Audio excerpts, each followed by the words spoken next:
Bismillahirrahmanirrahim. Yasin wal Qur'anil Hakim. Innaka laminal mursalin ala siratin mustaqim. Tanzilal azizir rahim. لتنذر قوما ما أنذر آباؤهم فهم غافلون لقد حق القول على أكثرهم فهم Tabai mahfuzah makna segala hak-hak mencetak kitab ini terpelihara. Dah.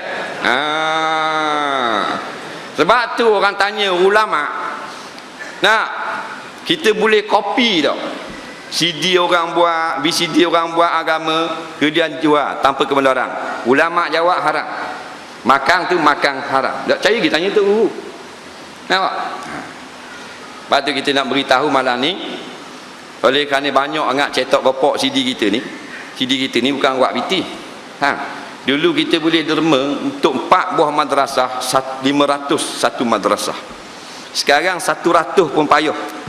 Sebab cetak kopok. Nampak? Jadi banyak sangat di kampung ni pun paling banyak lah macam-macam orang buat CD kita ni. Jadi kita beri keizinan kita kepada syarikat Ilyas Salam ni. Kita beri kepada Ilyas Salam saja yang keluar CD VCD kuliah Ustaz Kazim. Yang ambil gambar sekarang ni. Dia gitu.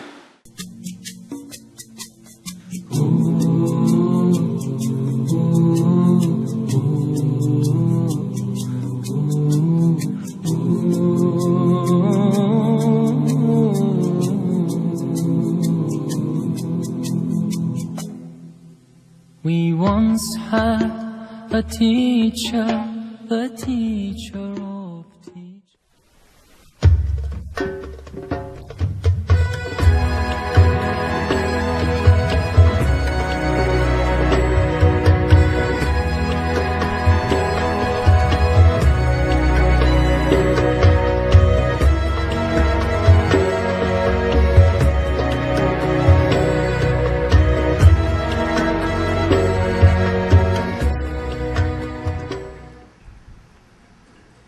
Assalamualaikum warahmatullahi. Bismillahirrahmanirrahim. Alhamdulillahi rabbil alamin. Wassalatu wassalamu ala asyrafil anbiya wal mursalin habibina sayyidina Muhammadin wa ala alihi wa sahbihi ajma'in. Amma ba'du. Yang dihormati Tuan Pengerusi Majlis kita pada petang ini, keseluruhan ahli jawatan kuasa Masjid Sayyidina Abu Bakar, Seri Kembangan, muslimin muslimat sekalian, sama-sama kita panjatkan syukur kepada Allah Ta'ala dia pada hari pertama kita berpuasa. Kita telah dibenarkan oleh Allah dengan limpah dan kurnianya untuk mengadakan program menjawab kemusykilan agama berkenaan dengan Ramadan. Mudah-mudahan apa yang kita lakukan pada petang ini mengundang rahmat dan kasih sayang daripada Allah Subhanahu wa Ta'ala. Jadi untuk tidak memanjangkan lagi, saya terus kepada soalan yang telah dihantar. Banyak juga ni.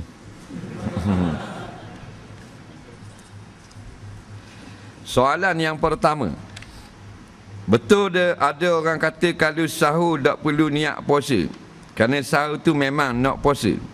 Sebab saya kadang-kadang sahur tapi lupa niat puasa. Sah tak puasa saya? Dia kata ada orang khabar kalau kita nak sahur tak payah niat dah lah. Pasal sahur tu niat lah. Tapi dia kata kadang-kadang dia sahur dia tak niat. Baik, masalah puasa ni, dia ada puasa fardu dan puasa sunat.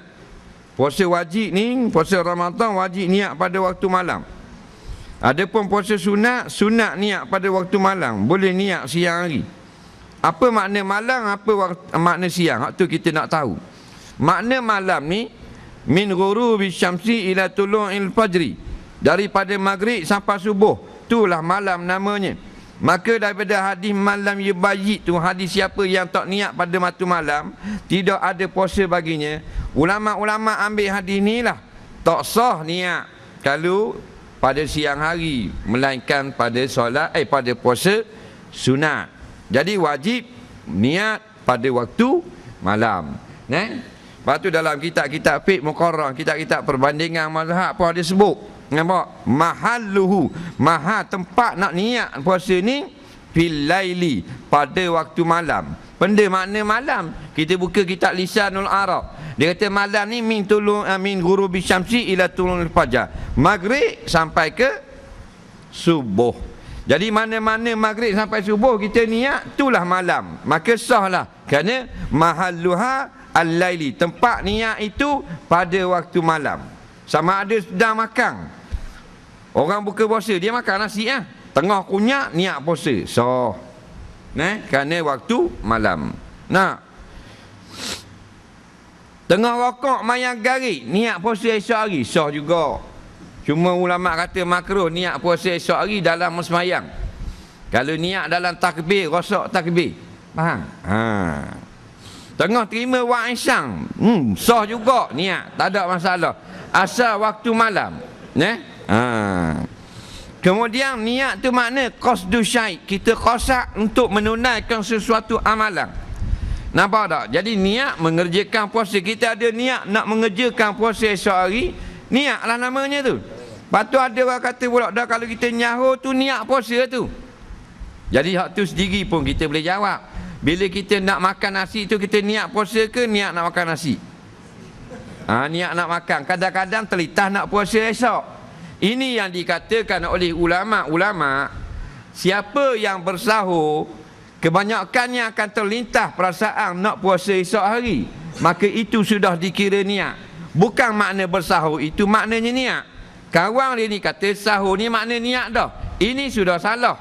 Sahur bukan niat. Ramai mana orang yang bangun sahur tapi tak mau puasa. Betul tak? Dia tupang saja, malu ke tok tua dia. Kerana balik rumah tok tua. Masih dia balik rumah dia sendiri, tak ada sahur-sahur dah. Mega tidak puasa. Jadi sahur bukan niat puasa. Niat puasa qasdu syai'. Kita niat atau qasak nak menunaikan suatu amalan. Amalannya ialah puasa. Kalau ada masa kita nak sahur, nak puasa esok hari, itulah niat namanya. Tapi kalau tak ada litah nak puasa esok hari, hanya litah nak makan sepinggang ke setengah pinggang, budu ke belacang, itu bukan niat namanya. Itu orang panggil makan ataupun sahur. Pada masa dulu kita letih kerja di sawah, kadang-kadang saya buka puasa kerana jahil. Tapi sekarang sudah insaf. Soalan saya, mana lebih utama? Berpuasa niat bayar hutang puasa dulu atau buat puasa sunat dulu? Boleh tak puasa satu hari niat qada campur dengan niat puasa sunat sekaligus? Bolok molek dia ni. Biar dia tanya. Kadang-kadang yang tu orang tanya dapat pahala banyak. Kerana dia tanya tu 1000 orang dapat jawapan. Tu hitung. Baik, dia kata dulu dia jahil. Jawabnya bukan mu seorang jahil, aku jahil kau dulu. Jahil belaka dulu. Ulama yang lahir ke dunia itu, lahir itu alim ke jahil? Jahil, faham? Lahir jahil belaka, dia jadi ulama tu pasal dia belajar ilmu, jadi ulama. Maka dia kata dia buat sawah padi, lepas tu dia berbuka puasa kerana letih sangat. Dengar molek, siapa yang mengerjakan suatu pekerjaan, yang pekerjaan itu tidak boleh ditangguhkan, kalau tangguh contohnya akan merugikan harta.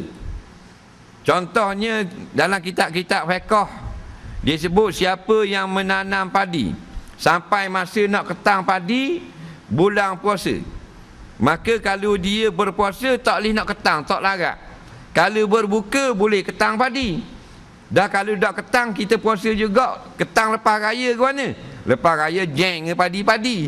Dah padi tak boleh tunggu lama, maka jadi rosak padi, maka dia haruskan berbuka puasa kerana letih nak mengetang padi, yang padi itu tak boleh hanjak ke bulan raya. Maka kalau ada pekerjaan gitu, Dan bila kita buat jadi letih, tak boleh nak teruskan pekerjaan, maka boleh tidak puasa di bulan Ramadan. Contoh, dia menjadi tentera di perbatasan, berkawal di pergunungan, kabak gunung, turun bukit, tak? Maka dia tinggal sempadan, tak boleh. Komunis masuk, nak musuh negara masuk, tapi nak puasa, jadi letih nak naik bukit, boleh berbuka, tidak berdosa, kerana pekerjaannya sangat mustahak. Nah, jadi kalau mu tanam padi zaman dulu, tak ada masalah. Boleh sungguh. Yang tak bolehnya, daripada awal tak puasa dah. Nampak? Daripada malam tu tak mau puasa dah esok. Pagi tu buat cedung 5 minit, apa perut makan tu. Tu haram dah. Dia yang kata boleh buka ni bagi musafir, bagi orang yang bekerja kuat, ialah dia kena puasa dulu. Nah,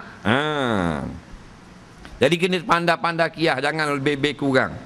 Dah guana mudak kerja hari ni, tak puasa hari ni, nampak makan nasi buku. Kerja bawah, tak boleh berhenti. Kerja benda? Ikut band biskut. Tu tak boleh. Pasal apa? Kalau tak kerja atau karang pun boleh. Dan kalau atau pun tak seruk mana. Nak naik van, bukan pikul van.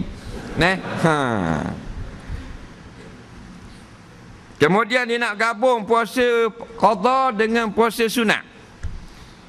Kebanyakan ulama kata molek buat suku-suku. Puasa qada suku, asing puasa sunat asing, suku. Tapi ada juga sebahagian ahli fiqh kata boleh gabung. Ini sebut dalam kitab-kitab fatwa. Faham? Jadi siapa yang nak amalkan, silakan. Kerana ada pandangan mengatakan boleh. Contohnya dia nak qada dan sunat Syawal 6 hari. Dia pun puasa saja, aku berniat mengerjakan qada fardu Ramadan esok hari serta sunat Syawal. Jadi puasanya di sisi setengah ulama. Siapa yang tak mau buat, nak buat asing-asing, silakan. Dia buat dengan perkara yang lebih baik. Soalan seterusnya, bilangan solat yang banyak baca surah pendek, solat yang panjang baca surah mana pula? Bilangan solat yang banyak bacaan surah pendek, solat yang sedikit tapi panjang bacaan surah. Aku bolong. Dia kata mana lebih afdal? Afdalnya ma aksaru sawaba aksaru fi'la. Lebih banyak bilangan, lebih banyak pekerjaan, lebih banyak gerak-geri kerja kita, lebih banyak pahala. Faham?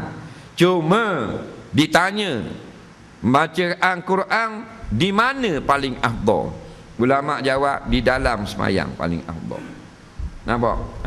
Tapi kalau nak kait dengan tarawih, lebih banyak rakaat adalah lebih baik. Ini pandangan jumhur ulama. Lebih banyak rakaat lebih baik. Hak sikit sekali berapa sini orang buat? 8 rakaat. Masjid ni buat apa? 8. Mujur ada pendapat juga. 8 ni pandangan sebahagian ahli hadis. Jumhur ulama 20. Tapi tak apa, ada pandangan juga mengatakan 8. Kalau ada lagi pandangan mengatakan 2, mungkin kita buat 2. Tapi tak apa, kerana yang mengatakan 8 tu bukan kontraktor. Yang mengatakan boleh buat 8 tu bukan mufti di Malaysia, iaitu ulama-ulama juga yang mu'tabar. Siapa yang suka nak buat 8 silakan. Siapa yang suka nak buat 20 silakan. Barulah maknanya kita tak balah. Comel loteng. Surah ni buat 8 beres, surah ni buat 20 beres belaka. Dah mana banyak pahala. Ginilah kita jawab mana-mana pun senang. Tengok nak tahu banyak tak banyak pahala, tengok kepada yang tukang bayar. Kalau kerja dengan company kecil, padang dah gaji kecil. Dah berapa gaji bulan? 400 je bah. Dah mana gaji murah ngah? Report jabat gaji murah. Khabar ke jabat buruh? Kerja dengan port dara jual orang pisang je. Padang pun. Tak. Gaji kecil. Maka pahala-pahala ni kita siapa yang bayar? Allah bayar, bukan kerajaan Selangor bayar. Bukan kerajaan Pahang bayar. Faham? Allah bayar. Bila Allah bayar, ada barang murah di sisi Allah? Haji jawab kali. Ada tak benda murah di sisi Allah? Tak ada. Tak ada tak susah ha. Faham? Apa jual malam kalau Allah bayar, bersenang hatilah, kamu akan menjadi kaya. Allah tak bayar gaji macam kerajaan kita bayar. Nah, Tok Imam berapa? Tok Imam gaji apa Tok Imam? Tok Imam apa? 6, 7? 1,500 Tok Imam. Tok Bilal 1,200 kau. Dak Padang 1,500 sebulan. Tok Bilal pun 1,000 sebulan. Bang 5 kali je. Penyanyi selagu 5,000. Tok Bilal sehari 5 lagu. Faham tak? Sebulan berapa? 150 lagu, betul tak? 150 waktu. 1,000 je. Campur Wak Isang 1,200. Itu kerajaan yang bayar, kerana kerajaan manusia ini papa kedana. Adapun yang bayar pahala Allah Al-Ghani, yang sangat kaya. Bila Allah beri pahala, tak ada yang sedikit. So bimbang. Buat pahala apa pun. Soalan seterusnya. Mana nak jawab tadi? Ni.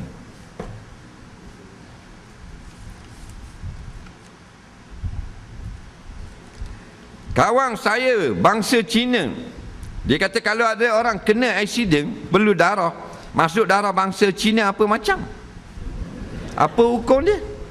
Sahabat saya pergi Olimpik London bertugas, dia tangguh puasa dia. Ini pula dengan peserta-peserta Islam. Bolehkah mereka menangguh puasa mereka? Tolong huraikan. Kawan dia orang Cina khabar, kalau ada aksiden, kita ni orang Islam, masuk darah orang Cina. Mana cerita? Telah dijawab oleh ulama-ulama dalam kitab-kitab fatwa. Orang Islam yang masuk dengan bantuan darah orang kafir di dalam badannya tidak menjadi apa-apa pun. Bukan dia jadi kafir atau tidak. Yang kafir bukan darah dia. Yang kafir itu akidah dia. Sebab tu boleh terima darah apa saja. Orang Islam boleh terima kesumbangan darah orang kafir, Yahudi ke, Nasara ke, Konfusius ke, Komini pun boleh. Tak ada masalah. Kemudian begitu juga ulama jawab apabila menerima buah pinggang dan sebagainya. Dia ni terima buah pinggang kepada saudara dia rosak buah pinggang. Beri dia buah pinggang dia. Buah pinggang dia masuk dalam saudara dia, selamatlah saudara dia, segar dah ni. Dah ada buah pinggang baru ni. Tapi buah pinggang baru ni jadi samsing dah pula.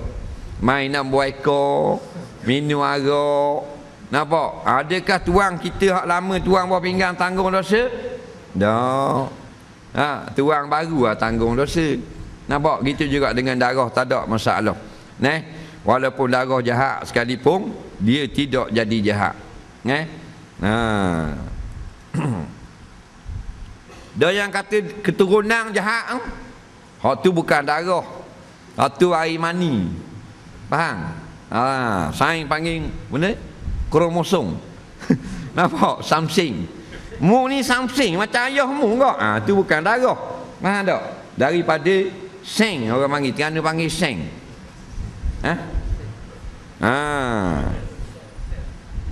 Serah putih, tidak retibuk, asal Terengganu, seng. Kemudian pergi main sokang, boleh tak? Tak puasa? Jawabnya tak boleh. Khabar tadi tak puasa. Faman kana minkum maridan aw ala safarin fa iddatum min ayyamin ukhra. Maka barang siapa di kalangan kamu yang musafir ataupun sakit, maka boleh berbuka. Musafir lagu mana yang boleh buka? Musafir pergi London Olimpik? Tak mesti London. Musafir dulu, kemudian berlaku kesukaran. Kalau puasa, Tak boleh meneruskan perjalanan. Baru boleh berbuka puasa tidak berdosa. Nah, ni naik kapal terbang 747 dengan aircon dengan apa duduk sedap, tak puasa. Tak punya sabar ha. Nah, pramugari pakai skirt puasa. Dah kerana sokan tak boleh. Kerana bermain-main bukan rukhsah untuk kita ringankan ataupun mengambil rukhsah agama.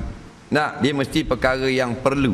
Macam tadilah kerja jadi askar, ya, yang kerja di perbatasan, kerja pang minyak. Kalau kita tak pang minyak, nah, siapa tak ada orang nak jaga, umpamanya dekat platform tengah laut tu, nak takkan nak balik belaka duduk. Nah, bulan puasa tak kerja belaka, platform tinggal belaka. Nah, jadi nak kerja juga sedut minyak, dan kan minyak ini fardu kifayah untuk maslahat orang awam. Jadi bila kerja drilling tu, hak kerja dalam tak apa, hak kerja luar, hak pegang ngapik kepala ketang, masuk paip geregang kapik. Nah, hak tu tak mahal mana gaji dalam 15,000 seminggu. Nah, tu teruk tu letih. Siapa kena dak puasa kena molek. Jadi kerja dia mustahak. Nampak? Jangan kerja khani sekolah dak puasa dah. Nah, kerja jadi jaga dak puasa dah. Soalan seterusnya. Saya keliru kerana hadis Nabi memberatkan kita solat jemaah di Masjid Surau tempat dilakukan azan. Kini kita nak solat jemaah di rumah dengan anak bini, solat fardu yang mana kita perlu pilih? Atau zuhur atau asar atau maghrib atau isya? Jadak yang keliru, mung yang keliru. Solat 5 waktu afdal berjemaah di Masjid Surau. Dah kalau kita nak juga berjemaah dengan anak bini kita, ada kadang-kadang kita ketinggalan Masjid Surau, jalan jeng dan sebagainya. Terlepas dah jemaah di masjid, boleh lah tu jemaah dengan anak bini. Ataupun solat sunat. Nah, boleh berjemaah solat sunat dengan anak bini, boleh tak? Boleh qiyamul lail. Qiyamul lail tak mesti tidur dulu pukul 12, nak tidur belaka dah. Nak tidur belaka dah, ambil wuduk, kita qiyamul lail 2 rakaat berjemaah. Qiyamul lail juga. Nah, tu dengan cara kita latih berjemaah, tak mesti dengan solat fardu. Boleh dengan solat sunat. Soalan seterusnya. Apa hukum baca wirid dan doa lepas solat? Kerana ada sahabat saya daripada mazhab lain terus bangun lepas solat tanpa wirid dan berdoa. Kawan dia mazhab lain bila habis salam dak wirid dak berdoa. Dan jisi jumhur ulama, kerana mengikut amalan Nabi Muhammad sallallahu alaihi wasallam, Nabi pesan jangan kita tak berzikir selepas daripada salam. Berzikirlah walaupun sedikit. Walaupun kita ada kerja, dalam berjalan kita berzikir. Atau kita nak solat sunat pula, jangan terus solat sunat.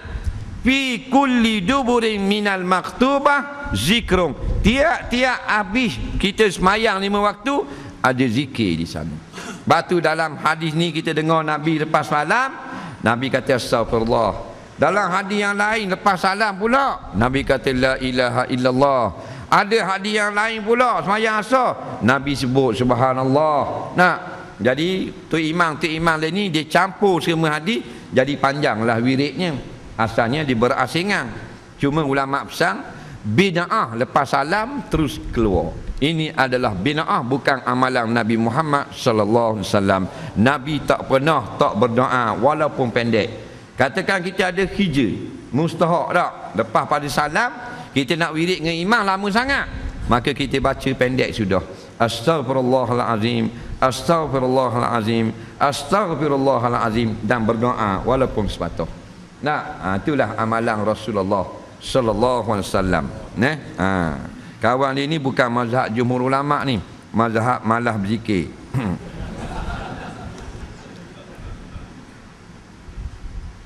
Saya seorang isteri yang punya seorang suami yang tidak solat fardu secara istiqamah, apatah lagi tarawih, ingin solat di surau untuk dapat para jemaah. Bolehkah dia pergi walaupun suami tak izinkan? Dengar molek. Siapa yang berstatus sebagai isteri jadi bini orang dah, haram kalau suami dia tidak izin menaikkan perkara yang wajib. Jadi kalau suami dia tak izin pergi solat berjemaah tarawih, wajib dia kena taat. Faham? Kalau suami dia tak izin pergi semayang berjemaah maghrib, wajib dia kena taat. Kalau dia keluar juga haram dan berdosa, kena laknat. Nampak? Kerana hadis yang jelas. Ayyuma mar'atin kharajat min baiti zawjiha bi ghairi iznih. Mana-mana isteri yang keluar daripada rumah suaminya tanpa izin suaminya, la'anat hal malaikatu hatta tarji' atau kama qala wa fi riwayatin hatta tusbih. Maka melaknat malaikat akan isteri ini sampai dia balik semula ke rumah. Malaikat perkara yang wajib. Maka tak salah kalau suami dia larang, dia boleh keluar juga. Contohnya suami dia tak ajar ilmu yang fardu ain, hukum haid, hukum semayang, hukum puasa, akidah dan sebagainya. Suami tak ajar. Ustaz mari ngajar bini nak pergi dengar di masjid, suami larang, dia keluar tidak berdosa. Kerana dia juga wajib belajar ilmu yang fardu ain. Faham? Ataupun keluar kerana darurah, walaupun suami pesan, jangan keluar sampai abang balik. Biar bila balik tengah hari esok. Sedangkan petani rumah terbakar. Faham tak? Jadi bomba kata keluarlah kakak, keluarlah kakak. Tak boleh kakak, suami kakak tak bagi keluar. Nanti dia balik dulu. Bomba pun kata mampuslah engkau orang situ. Kalau tu lain, tu darurah. Faham tak? Tu suami tak bagi keluar pun boleh keluar. Soalan seterusnya. Orang puan tak tutup aurat, sah tak solat dan puasanya? Jawabnya tak sah kalau tak tutup aurat dalam semayang. Dia semayang pakai kain tualai kembar gantung. Memang tak sah. Tapi kalau dalam semayang, dia semayang molek tutup aurat, cuma keluar rumah pergi pasar, pergi kerja tak tutup aurat, jawabnya semayang dia sah. Cuma bila dia keluar tak tutup aurat, dikira sebagai berdosa. Ditandalah banyak mana dosanya. Dosa. Umpamanya. Jadi akhirat lagi ditimbanglah. Kalau berat dosa dia, balik awal. Kalau berat belah pahala, alhamdulillah, tu saja. Jadi semayang dia tetap diterima. Ada dosa-dosa lain yang tidak diterima semayang, seperti isteri yang menyakiti hati suami, isteri yang tidur dalam keadaan suami tidak redha dengan perbuatannya, isteri yang derhaka bagi suami, itu lain.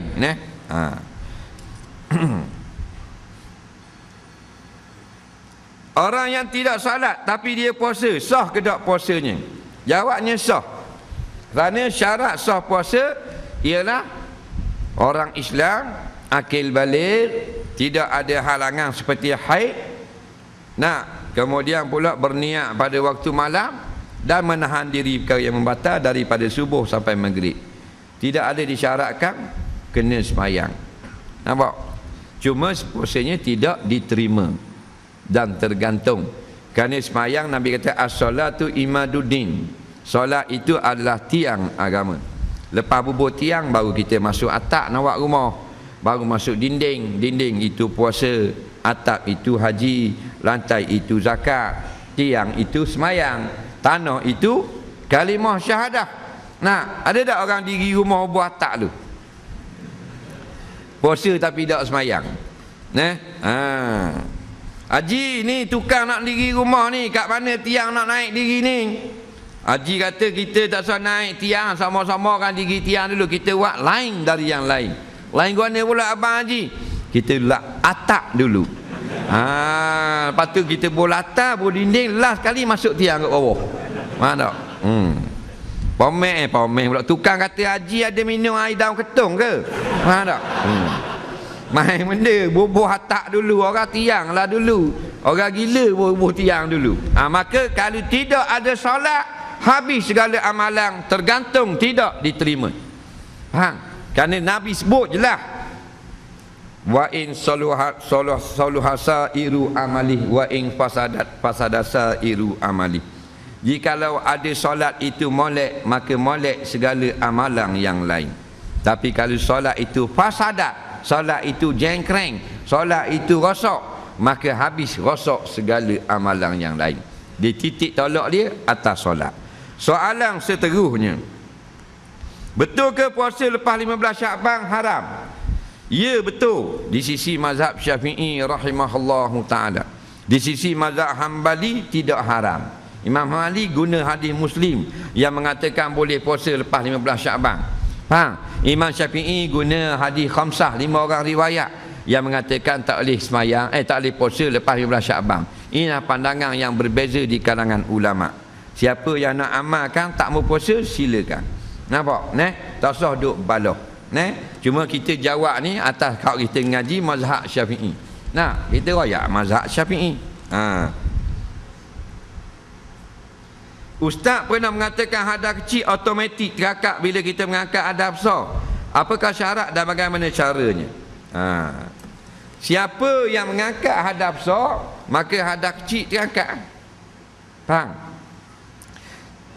Hadas besar ni potong pokok, hadas kecil potong ranting. Jadi kalau dia potong ranting, dia dapat buah yang ada pada ranting tu saja. Tapi kalau dia nak semua buah, dia potong pokok seluruh sutir. Dapat semua tak? Itulah hadas ni amrun i'tibariyun yakumu bil a'dha yamna'u sihatan nahwi salah. Hadas ni hukum yang dikirakan ada di sisi Allah pada tubuh badan manusia, yang maknanya kalau dia ada tidak sah seperti sembahyang. Itu hadas. Jadi kita niat mengangkat hadas. Hukum tadi kita niat angkat. Bila kita niat angkat hadas, maka tak ada halangan lagi mengerjakan solat. Baik, hadas kecil ada sebahagian pada muka, tangan, kepala dan kaki. Hadas besar seluruh tubuh. Sehingga Nabi kata siapa mandi hadas tinggal seorak bulu tubuh dengan sengaja, maka tidak sah semayang dia. Faham tak? Dia akan kena azab kayak gitu. Menunjukkan hadas besar seluruh tubuh. Jadi siapa yang mandi junub terangkat hadas kecil, tak wajib lagi ambil wuduk. Dalam kitab fiqh kata cara berwuduk 3 jenis. Yang pertama paling baik, yang kedua sunat, yang ketiga harus. Mana yang paling baik? Ikut sunnah Nabi SAW. Lagu mana Nabi ambil wuduk? Iaitu mulakan dengan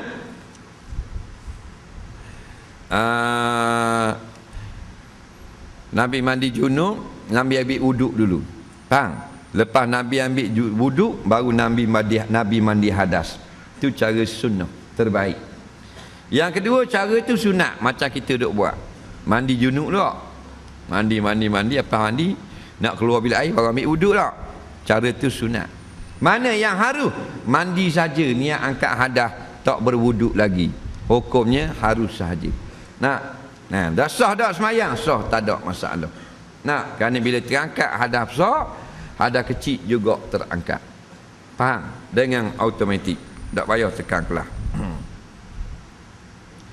Baik.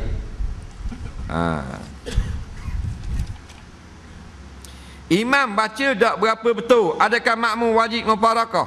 Adakah setiap waktu perlu mufarakah? Kadang-kadang rasa malah nak pergi surah sebab imam ini. Ni dia nak balas ngata imam dah pula. Imam tak berapa betul. Kadang-kadang ni berlaku tragedi dengan kes ni. Pernah berlaku tetok menetok. Tok imam dengan orang kampung. Yang tak puas hati. Mula-mula sekali kalau kita dengar imam baca tak betul, pastikan orang lain juga begitu. Tanya orang yang pandai-pandai, minta tolong dengar, gitu juga. Bila sahih gitu juga, panggil imam dan dengar bacaan dekat dengan telinga dia. Kadang-kadang dia duduk depan, kita belakang gini, bacaan dia miss dengan sebab angin dan sebagainya, kita dengar lain. Kadang-kadang dengan sebab dengung. Jadi ngadap molek, panggil seorang ahli tajwid, dengar molek. Faham? Takut kita salah dengar dia kok. Imam betul dah. Ataupun imam itu salah, tetapi dia panggil lahan itu lahan yang khafi. Maka lahan khafi ni kesalahan yang sedikit. Bagi orang yang bangsa Melayu ni, orang awam ni, tak boleh nak jadi lidah ni lidah Arabi. Adalah pelak, ada dah apa tepat. Waktu dimaaf pada syarak selagi bukan lahang jali. Jangan kesilapan yang nyata. Maknanya alif tukar jadi waw, waw jadi ya. Itu kesalahan yang tidak dimaafkan. Adapun kalau bunyi tu pelak sikit, dia punya makhraj luar sikit atau dalam sikit, sifat yang tidak tepat, ataupun dengung yang tidak lengkap, ini semua dimaaf pada syarak, kerana payah nak dapat yang sempurna. Sedangkan qari dunia pun banyak melakukan kesilapan lagi. Jadi kena tengok molek dulu. Jadi kata dalam mazhab Syafi'i, 5 orang dengar memang salah dipanggil mutawatir. Maka tukar imam yang lain kalau kita ada kuasa. Tapi kalau tak ada kuasa, dan imam tu tak mau letak jawatan, maka kita tak apa beredar ke tempat yang lain. Imam tak boleh sebut huruf ra, jadi ring sama. Ghairi, imam ghairi. Sahih dah dengar ghairi, orang-orang muda tak boleh jadi imam. Kih elaung nak ni. Jadi bila begitu akhirnya orang marah kepada imam. Masuk dalam hadis tidak diterima solat imam pula. Tu kita bimbang. Tapi biar tak terima tu ramai majoriti yang betul. Jangan orang tak suka tu imam, tapi yang tidak suka tu tak betul pada syarak, maka itu tidak menjejaskan seorang imam. Jadi dengar molek dulu. Sahih tak betul, memang kesalahan itu nyata terang. Siratal labi, terang dah tu. Maka kita niat mufarakah dan tidak untuk solat pada kali yang kedua dah. Soalan seterusnya, dosa tak selalu tinggal solat subuh kerana tertidur? Dah kuci dah jang tapi tak sedar. Jawabnya, kalau memang kita bukan sengajakan, kita tidur awal dan terbangun lewat, tak berdosa. Ni tahu dah bangun lewat, ni tidur lewat juga. Pukul 3 duk ngadak tali besing lagi. Sepanyol lawang segamat. Akhirnya habis pukul 4 tengah tidur lewat subuh, lapang suku.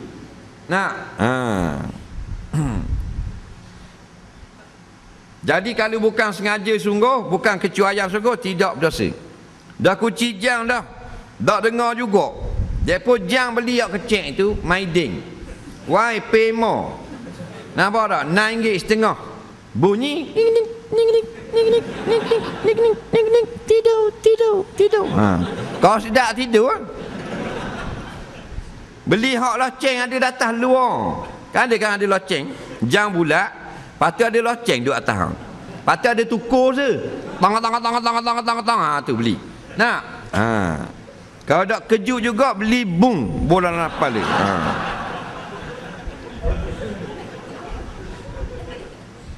Ibadah tak tahu rukun seperti salat. Mana sunat, mana wajib tu tak? Dengar molek. Setiap orang Islam dia wajib semayang.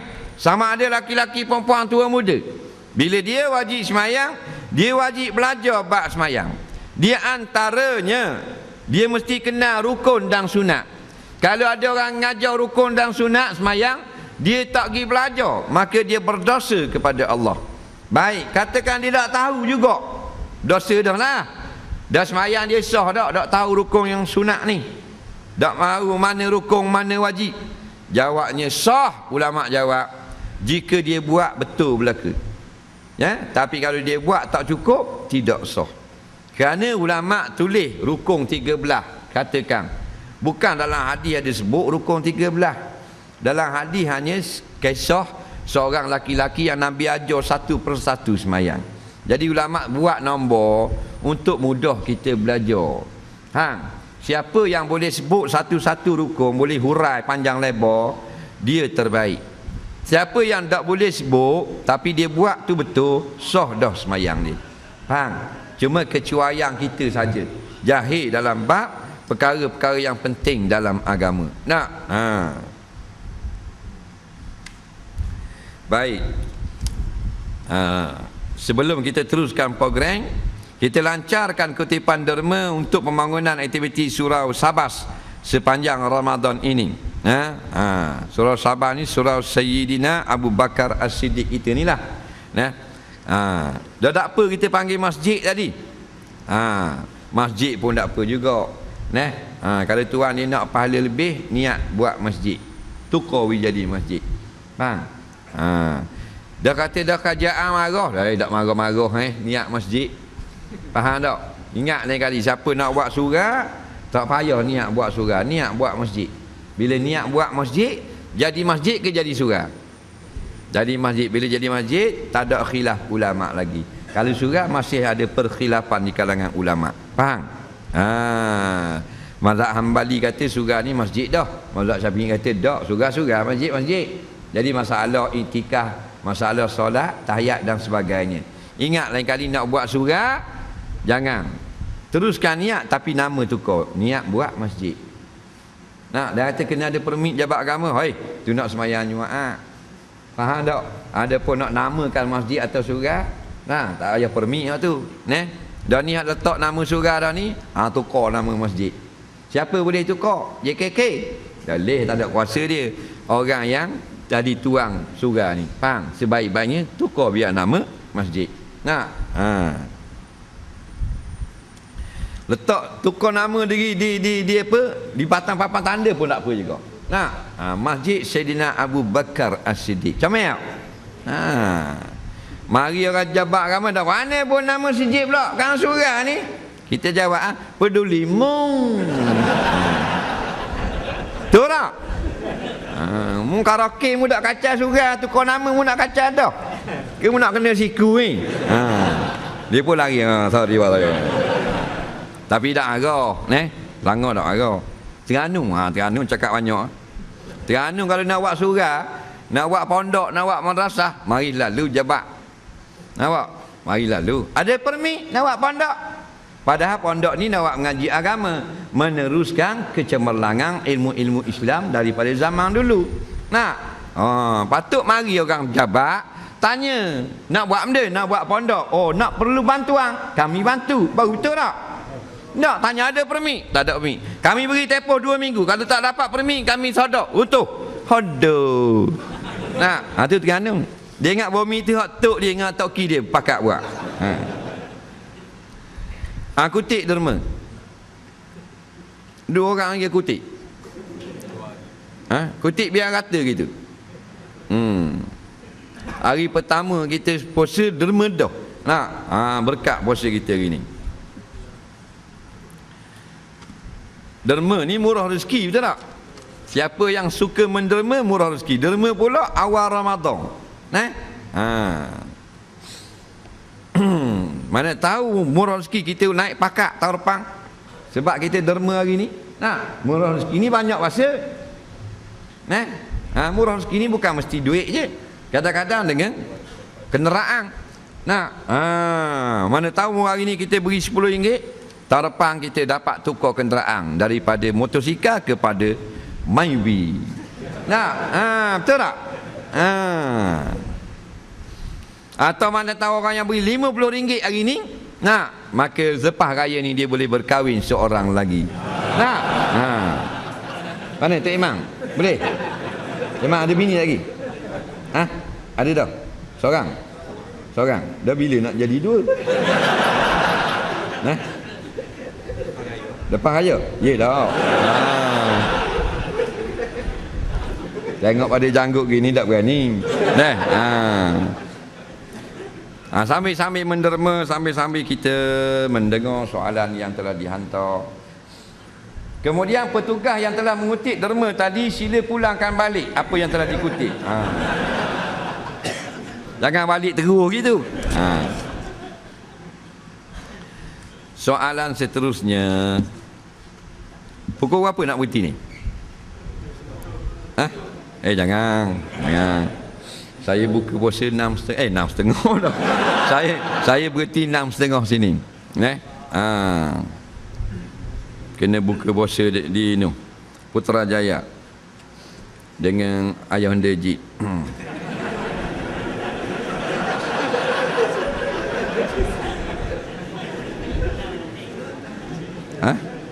Minyak aku komang. Baik. Soalan banyak soalan ni. Tolong terangkan berkenaan waktu haram semayang. Waktu haram semayang masa sunrise, matahari tengah keluar. Jadi kalau kita sengaja semayang waktu tu haram. Melainkan siapa yang baru bangun waktu tu, dia terus solat subuh, tak haram. Gitu juga masa sunset, tengah masuk tenggelam, matahari tengah tenggelam, jangan kita masa ni kita nak sembahyang, haram. Tapi kalau dia baru bangun, tak sembahyang asar lagi, ambil wuduk sembahyang asar, kebetulan matahari turun, tak haram. Matahari betul-betul tegak di atas kepala, tu waktu haram sembahyang. Soalan seterusnya, adakah solat sunat juga haram? Ya, solat sunat juga haram. Bolehkah solat jenazah pada waktu haram solat? Tak boleh, melainkan kebetulan dengan waktu itu. Contoh, selesai mandi, selesai semayang, mandi kapang mayat, nak semayangkan mayat. Bila nak semayang, kebetulan matahari sedang tenggelam, tidak haram.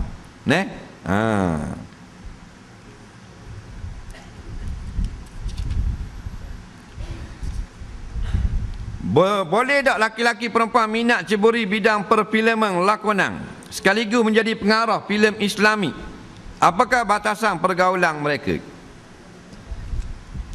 Baik, bagus juga sebab kita tengok keadaan filem drama hari ni tidak Islami. Nampak? Musim ketang mi. Jadi hak tina kepa, hak puak jatang jamah hak tina atas arahan pengarah. Haram belaka tu. Dalam bulan puasa pun berlakon lagi. Bini orang tidur atas katil dalam drama lah. Jadi bini kita dalam drama tu dah kita hero. Faham tak? Kita jadi hero dalam drama tu, dalam lakonan tidur atas katil. Pelakon perempuan heroin bini orang lain. Mari tidur atas katil dengan kita, molek tak? Dah bodoh tu orang panggil. Biarnya marah lagi.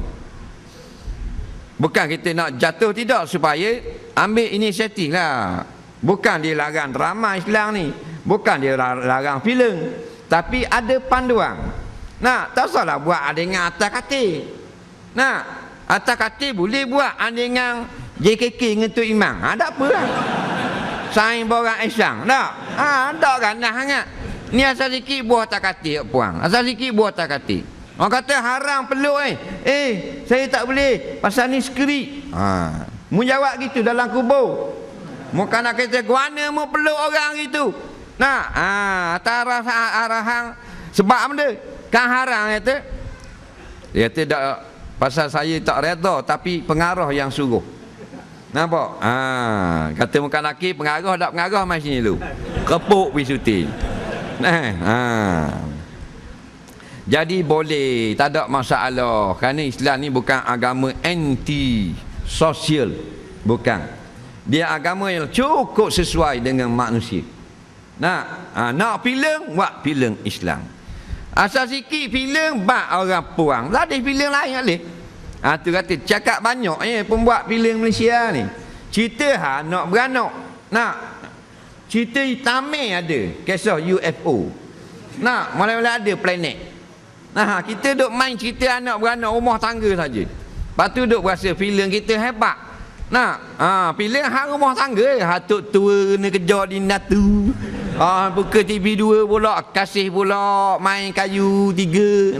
Cerita-cerita gitu kita boleh buat. Pinjam bank 20,000 buat cerita. Cerita-cerita yang maknanya menduga akal kita. Tengok kebesaran Allah. Boleh buat cerita gini. Baru bagus buat filem lah. Jadi molek buat filem tentang Islam. Guna segala kelengkapan yang ada untuk perkenalkan Islam atau jadikan Islam itu indah atau Islam itu pilihan umat manusia. Dengan sokang ni cara sokang Islam. Dengan filem ni cara filem Islam. Dalam lakonan, ni orang perempuan semua pakai tudung belaka. Tidak bertabarus belaka sebagai dakwah kepada lain. Dan jangan saja kita sebagai alternatif, bahkan kita mesti tukar dengan filem-filem karuk yang ada di atas muka bumi. Faham? Molek buat lagu ni.